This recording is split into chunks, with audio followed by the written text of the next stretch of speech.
Voice of മുജീബിലേക്ക് അവർക്കും സ്വാഗതം. ഇംഗ്ലണ്ടിനെതിരെ വൈഭവ് സൂര്യവംശി ഇന്ന് തൻ്റെ ആദ്യ T20 മത്സരത്തിനിറങ്ങുമ്പോൾ അവിടെ പിറക്കുന്നത് മറ്റൊരു ചരിത്രം കൂടിയാണ്. ഇന്ത്യക്ക് വേണ്ടി ഏറ്റവും പ്രായം കുറഞ്ഞ അരങ്ങേറ്റം നടത്തുന്ന താരമെന്ന റെക്കോർഡിലേക്കാണ് വൈഭവ് സൂര്യവംശി ഇന്ന് എത്തിപ്പെട്ടത്. 26 വർഷവും 8 മാസവും പഴക്കമുള്ള സാക്ഷാൽ ക്രിക്കറ്റിൻ്റെ ദൈവമെന്നറിയപ്പെട്ട സച്ചിൻ ടെണ്ടുൽക്കറുടെ റെക്കോർഡാണ് വൈഭവ് സൂര്യവംശി ഇന്ന് മറികടന്നത്.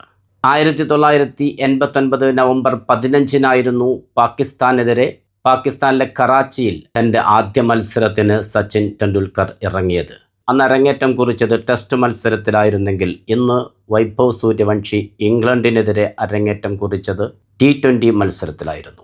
സൂര്യവംശിയെ ഇന്ന് 11-ൽ ഉൾപ്പെടുത്തുമെന്ന് ഏറെക്കുറെ ഉറപ്പായിരുന്നെങ്കിലും ആരെ പുറത്തിരുത്തുമെന്നതിൽ സംശയങ്ങളുണ്ടായിരുന്നു. ബാറ്റിംഗ് ലൈനപ്പിൽ ഇടംകയ്യൻ ബാറ്റർമാർ അധികമുള്ളതുകൊണ്ടു തന്നെ സൂര്യവംശിയെ പോലത്തെ ഒരു ലെഫ്റ്റ് ഹാൻഡ് ബാറ്ററെ കൊണ്ടുവരുമ്പോൾ തിലക് വർമ്മയെയോ ഇഷാൻ കിഷനെയോ മാറ്റി നിർത്തപ്പെടുമെന്ന് കരുതിയെങ്കിൽ ആ കരുതലുകളെല്ലാം തെറ്റിച്ചുകൊണ്ട് സഞ്ജു സാംസണെയാണ് ഇന്ന് മാറ്റി നിർത്തപ്പെട്ടത്.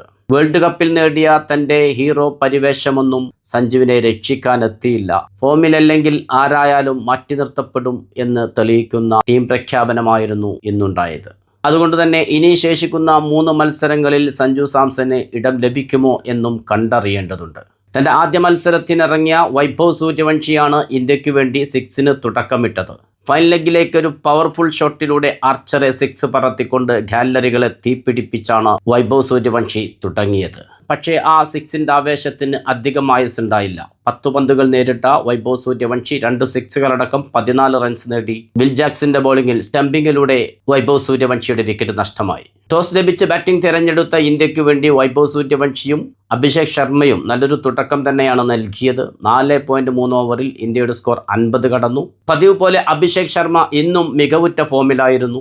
24 പന്തുകൾ നേരിട്ട് 43 റൺസ് നേടിയാണ് അഭിഷേക് ശർമ്മ പുറത്തായത്. ഒരു 6ഉം 8 4ഉം അടങ്ങുന്നതായിരുന്നു അഭിഷേകിന്റെ അത്യുജ്വല ഇന്നിങ്സ്. അഭിഷേക് ശർമ്മയും വൈഭവ് സൂര്യവംശിയും പുറത്തായപ്പോൾ ക്രീസിൽ ഒന്നിച്ച ശ്രേയസ് അയ്യരും ഇഷാൻ കിഷനും പരിക്കുകളില്ലാതെ നല്ലൊരു പാർട്ണർഷിപ്പിലൂടെ മുന്നോട്ട് നയിക്കുന്നതിനിടെയാണ് 37 റൺസ് നേടിയ ക്യാപ്റ്റൻ ശ്രേയസ് അയ്യർ സാം കരന്റെ ബോളിംഗിൽ പുറത്താകുന്നത്. ക്യാപ്റ്റൻ പുറത്തായതിനു ശേഷം തിലക് വർമ്മയ്ക്ക് മുന്നേ ക്രീസിലെത്തിയ ശിവം ധൂബിയെയും സാം കരൻ തന്നെയാണ് മടക്കിയത്. ആ ഒരു തീരുമാനം പാളിപ്പോയി എന്ന് വേണം പറയാൻ. 6 4കളുടെ സഹായത്തോടെ 40 പന്തുകളിൽ 49 റൺസ് എടുത്ത ഇഷാൻ കിഷനാണ് ഇന്ത്യയുടെ ടോപ്പ് സ്കോറർ.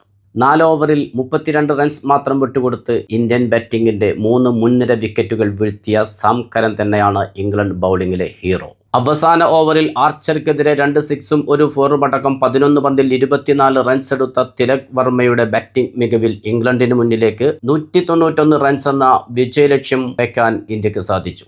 പുതിയ ക്രിക്കറ്റ് വിശേഷങ്ങളുമായി നിങ്ങളിലേക്ക് വീണ്ടും എത്തും നിങ്ങളുടെ സ്വന്തം വോയിസ് ഓഫ് മുജീബ്. ചാനൽ ആദ്യമായി കാണുന്നവർ സബ്സ്ക്രൈബ് ചെയ്യുക, ലൈക്ക് ചെയ്യുക, നിങ്ങളുടെ അഭിപ്രായങ്ങൾ കമൻ്റായി രേഖപ്പെടുത്തുക.